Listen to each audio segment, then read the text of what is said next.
ચાલો મિત્રો, વાનેચા ફેમિલી વ્લોગમાં આપનું હાર્દિક સ્વાગત છે.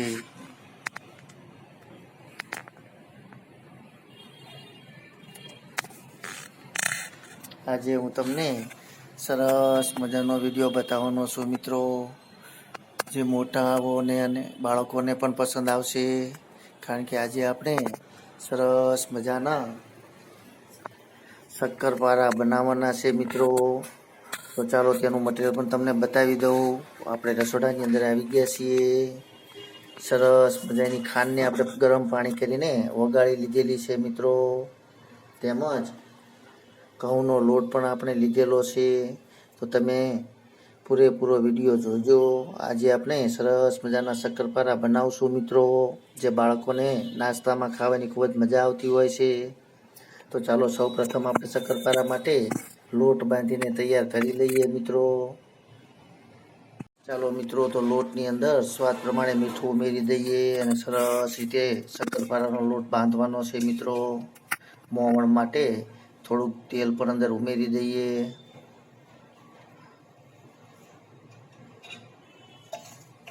સરસ રીતે આપણે લોટને બાંધીને તૈયાર કરશું મિત્રો. ત્યાર પછી અંદર આપણે જે ગરમ પાણી કરીને ખાંડ ઓગાળેલી છે તે પાણીને પણ અંદર ઉમેરી દઈશું મિત્રો.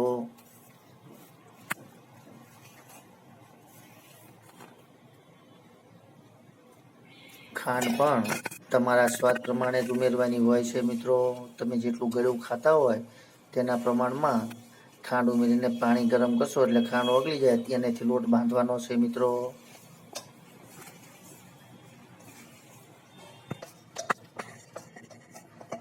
સરસ મજાનો આપણો શક્કરપારાનો લોટ બાંધીને તૈયાર થઈ ગયો છે મિત્રો. હવે તેને 2 થી 3 મિનિટ સુધી રહેવા દઈશું. સરસ લોટ આપણો તૈયાર થઈ ગયેલો છે. ત્યાર પછી આપણે રોટલી બનાવીને શક્કર બનાવવાની શરૂઆત કરશું મિત્રો. જે શક્કરપારા સરસ મજાના બનતા હોય છે. ચાલો મિત્રો, સરસ મજાના આપણે શક્કરપારા બનાવવાની શરૂઆત કરીએ. સૌપ્રથમ રોટલી વણીને તૈયાર કરશું. ત્યાર પછી સરસ રીતે તેનું કટિંગ કરીને શક્કરપારા તૈયાર કરવાના છે મિત્રો. અને હા, ખાસ આજે આપણે મેંદાનો લોટ લીધેલો નથી, જે બાળકોને પચાવવામાં પણ મેંદાનો લોટ વધારે હાર્ડ પડતો હોય છે મિત્રો. જેથી કરીને આપણે ઘઉંના લોટના જ સરસ મજાના ક્રિસ્પી એવા શક્કરપારા બનશે મિત્રો. તો તમે પણ ઘઉંના લોટમાંથી જ શક્કરપારા બનાવજો, જે બાળકોને પચાવવામાં પણ સારા પડશે મિત્રો અને સરસ મજાના ક્રિસ્પી બનશે.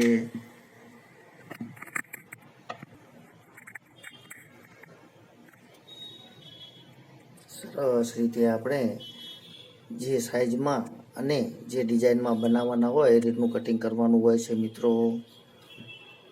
તમે ગોળ, લંબચોરસ કે તરકુણિયા આકારનો શક્કરપારા બનાવી શકાય મિત્રો. તમને જે શેપમાં મજા આવે તેવો શેપ આપી શકાય છે.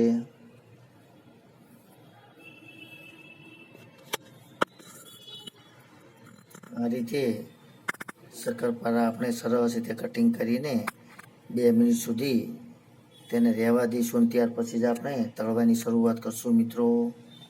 તો ચાલો બધા જ આ રીતે શક્કરપારાનું કટિંગ આપણે કરીને બનાવી લઈએ.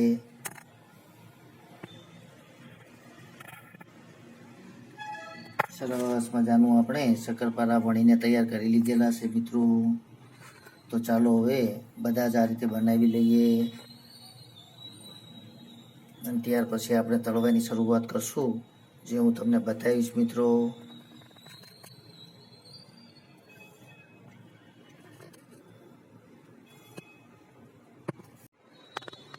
ચાલો મિત્રો, તો સરસ મજાના આપણા શક્કરપારા તળીને તૈયાર કરી લઈએ મિત્રો.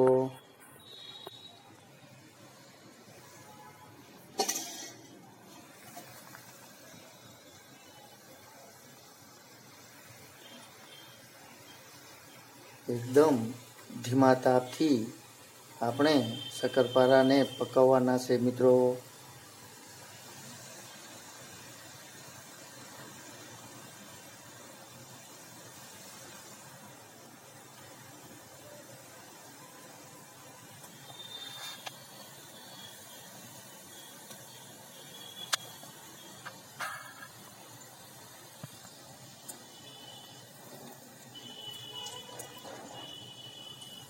સરસ રીતે આપણા શક્કરપારા આ રીતે તૈયાર કરશું.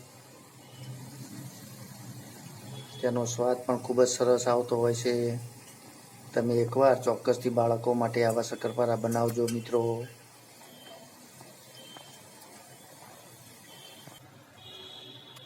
ચલો મિત્રો, તમે જોઈ રહ્યા છો સરસ મજાના આપણા બદામી કલરના શક્કરપારા તૈયાર થઈ રહ્યા છે મિત્રો. એકદમ ક્રિસ્પી અને ફૂલેલા સરસ મજાના આપણા શક્કરપારા તૈયાર થઈ રહ્યા છે મિત્રો.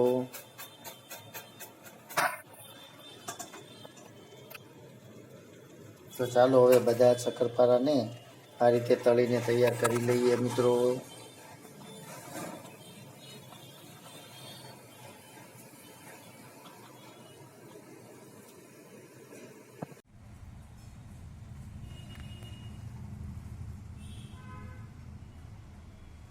ચાલો મિત્રો, સરસ મજાના આપણા શક્કરપારા તૈયાર થઈ ગયા છે મિત્રો. તમે જોઈ રહ્યા છો સરસ મજાના ક્રિસ્પી અને ફૂલાઈને સરસ મજાના કડક ખાવાની મજા આવે તેવા શક્કરપારા તૈયાર છે મિત્રો.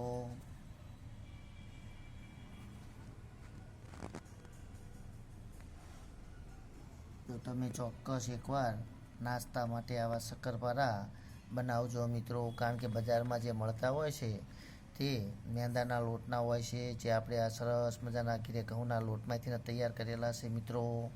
જે બાળકોને પણ ખાવામાં ખૂબ જ મજા આવશે. તો ચાલો મિત્રો, આજે આપણે સરસ મજાના જે શક્કરપારા તૈયાર કર્યા છે તે બગીચામાં બેસીને નાસ્તો કરીએ મિત્રો. કારણ કે શક્કરપારા બાળકોને માંડીને મોટાઓને પણ ખાવામાં ખૂબ જ મજા આવશે મિત્રો. તમે જોઈ રહ્યા છો સરસ મજાના ફૂલાઈને એકદમ ક્રિસ્પી સરસ મજાના તૈયાર થઈ ગયા છે મિત્રો. તો ચાલો હવે તમને જો મારી આ રેસીપી પસંદ આવી હોય તો મિત્રો ચોક્કસથી લાઈક કરજો, શેર કરજો અને સબસ્ક્રાઈબ કરજો, કે જેથી કરીને બીજા પણ આપણે આવા નાસ્તાના વિડીયો બનાવીને મૂકશું મિત્રો. અને તમે જોતા રહેજો. જય યોગેશ્વર ભગવાન, જય માતાજી.